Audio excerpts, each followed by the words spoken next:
Everyday English Podcast by English Talking Today.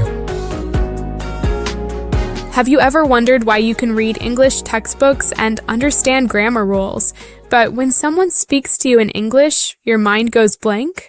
You're not alone, and today I want to share something that changed everything for me and thousands of other learners. Welcome to English Talking Today. I'm Mary. Let me tell you a story about my friend Tom. Tom studied English in school for 8 years. He knew all the grammar rules. He could write perfect sentences on paper. But when he traveled to Australia and tried to order food at a restaurant, he couldn't speak. His mind froze. The waitress smiled at him, waiting for his order, and Tom felt so embarrassed. He pointed at the menu instead of speaking. Does this sound familiar? Maybe this has happened to you too. The problem is that Tom, like so many English learners around the world, learned English only from books. He sat at a desk, memorized vocabulary lists, did grammar exercises, and took tests. But he never used English in his real life. English was just a subject in school, not a living language. When he finally needed to use it in a real situation, his brain didn't know what to do. This is the biggest mistake most English learners make, and I made it too for many years. Traditional English learning focuses on rules and tests. You learn that the past tense of go is went. You practice writing sentences like, I went to the store yesterday. You memorize 20 new words every week.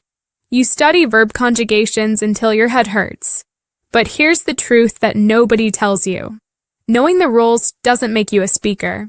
It's like reading a book about swimming.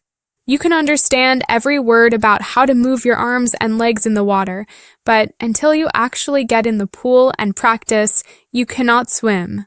English is the same. So what's the solution?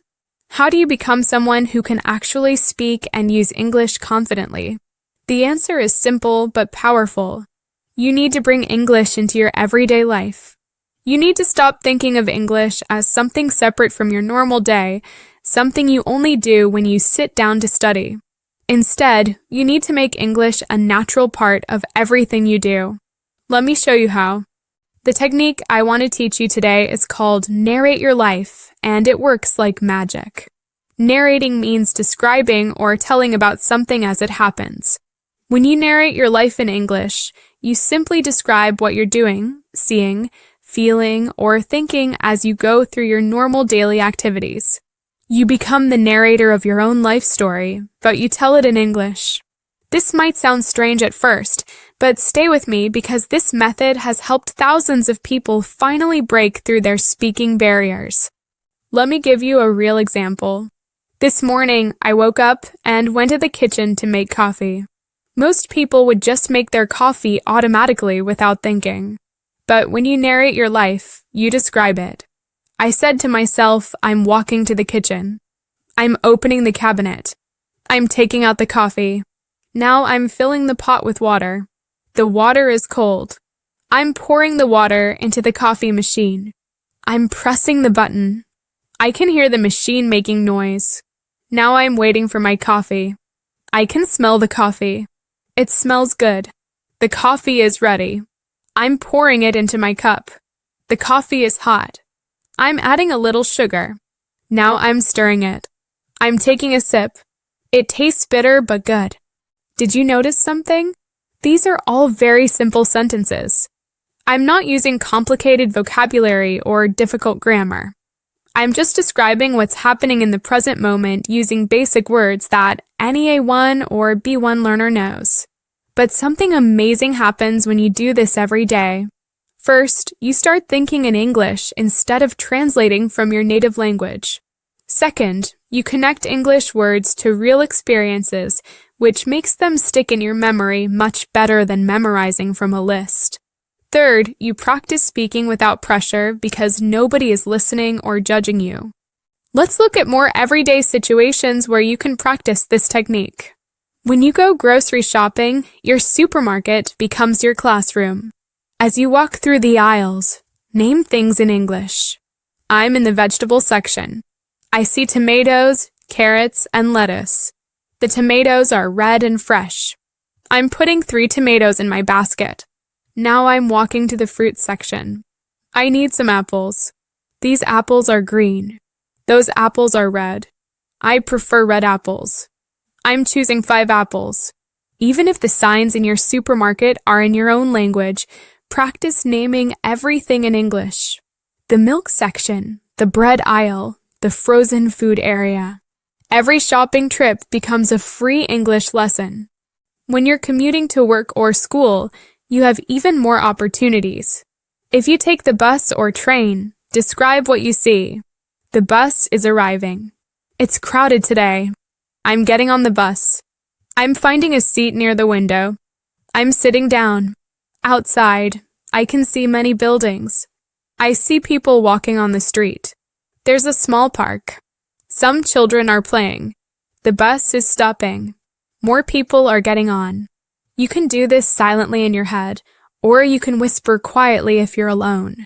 If you drive, you can talk to yourself in the car. I'm starting the engine. I'm checking my mirrors. I'm driving carefully. The light is red, so I'm stopping. Now it's green. I'm going. Cooking is one of my favorite activities for practicing English because it's so full of action verbs. When you're preparing dinner, describe every step. I'm washing the vegetables. I'm peeling the carrots. Now I'm chopping the onions. I'm heating the pan. I'm pouring some oil. The oil is getting hot. I'm adding the onions. They're sizzling. I can hear them. I'm stirring them. They're turning brown. Now I'm adding the tomatoes. I'm adding salt and pepper. I'm tasting the sauce. It needs more salt. I'm adding a little more. This is practical vocabulary that you'll actually use, not random words from a textbook that you'll never need. Even watching television or movies can become active learning time instead of passive entertainment. When you watch something in English, don't just sit back and let the words flow over you. Engage with what you're watching. Notice how people greet each other. Listen to how they say goodbye. Pay attention to common phrases like, "How are you?" "I'm fine, thanks, see you later. That sounds good." When you hear a new word or phrase, pause and repeat it. If you're watching with subtitles, that's okay, but try to listen first and use the subtitles only to check your understanding. After watching, try to summarize what happened. The movie was about a teacher who helped his students. The students were having problems, but the teacher believed in them. The beauty of learning English through everyday life is that you don't need special time or extra hours in your day. You're already doing these activities. You already make coffee, shop for groceries, commute, cook meals, and watch TV. You're just adding English practice into things you're already doing. This makes it sustainable. You can't always find time to sit down with a textbook, but you can always narrate your morning routine or describe your lunch. But I want to be honest with you. When you first start doing this, it will feel awkward and strange. Your brain might resist. You might think this is silly, or I feel stupid talking to myself. That's completely normal. Everyone feels this way at first. But I promise you, if you push through that uncomfortable feeling and do this every day for just 2 weeks, it will start to feel natural. Your brain will begin to think in English automatically. Words will come more easily. You'll find yourself describing things in English without even trying. Now, let me talk about something important. Many learners think they need to study for hours every day to improve their English. They feel guilty if they can't find 2 or 3 hours to sit with their books. But the truth is, 10 minutes of real practice every day is better than 3 hours of studying once a week. When you integrate English into your daily life the way I'm describing, you might practice for just 5 minutes while making breakfast, another 5 minutes while shopping, 10 minutes during your commute. These small moments add up, and because they happen every single day, they're much more powerful than long, irregular study sessions. Let me also share something about focus and concentration, because this is crucial for learning. Before you start any English practice, Even these small everyday moments create a simple routine that signals to your brain that it's time to focus. Maybe you take a deep breath, or you sit in a specific chair, or you put your phone away. This routine becomes a trigger that tells your brain, now we're learning. Many students try to study English while also checking their phones, thinking about dinner, and listening to music. Their attention is divided into many pieces. But learning happens when your mind is fully present. Even if you practice for just 10 minutes, make those 10 minutes count by giving your full attention. Equals. I also want you to understand something about boredom. In our modern world, we're afraid of feeling bored. The moment we feel a little restless or unstimulated, we grab our phones and scroll through social media. But learning requires sitting with that feeling sometimes. When you're practicing English and your mind starts to wander, that's not a sign you should stop. That's a sign your brain is being challenged, which is exactly what needs to happen for learning to occur. Train yourself to stay focused even when it feels a little boring. This skill of maintaining attention is like a muscle. The more you practice it, the stronger it gets. Start small with your attention span. If you can only focus for 10 minutes, that's fine. Practice for 10 minutes with complete focus, then rest. Gradually, over weeks and months, you'll find you can focus for 15 minutes, then 20, then 30. There's no rush. The important thing is consistency and full attention during whatever time you're practicing. Your whole world is your classroom. The coffee shop where you have breakfast, the street where you walk your dog, the office where you work, your own kitchen. Every place, every moment, every activity is an opportunity to practice English. You don't need to travel to an English-speaking country. You don't need expensive courses. You don't need to quit your job to study full-time. You just need to open your eyes and start describing your life in English. So here's what I want you to do today. Choose one daily activity, just one. Maybe it's your morning routine, or making lunch, or your evening walk. For the next 7 days, narrate that activity in English every single day. Describe what you're doing, what you see, what you smell, what you taste, what you hear. Use simple sentences. Don't worry about making mistakes because nobody is listening. Just speak. After 7 days, add another activity. Then another. Slowly, English will become woven into the fabric of your daily life. Remember Tom, my friend who couldn't order food in Australia? He tried this method. He started narrating his breakfast every morning. Then he described his drive to work. Then his lunch break. After 3 months, he felt brave enough to practice with a language exchange partner.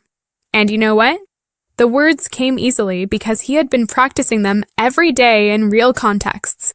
His brain knew these words weren't just textbook vocabulary.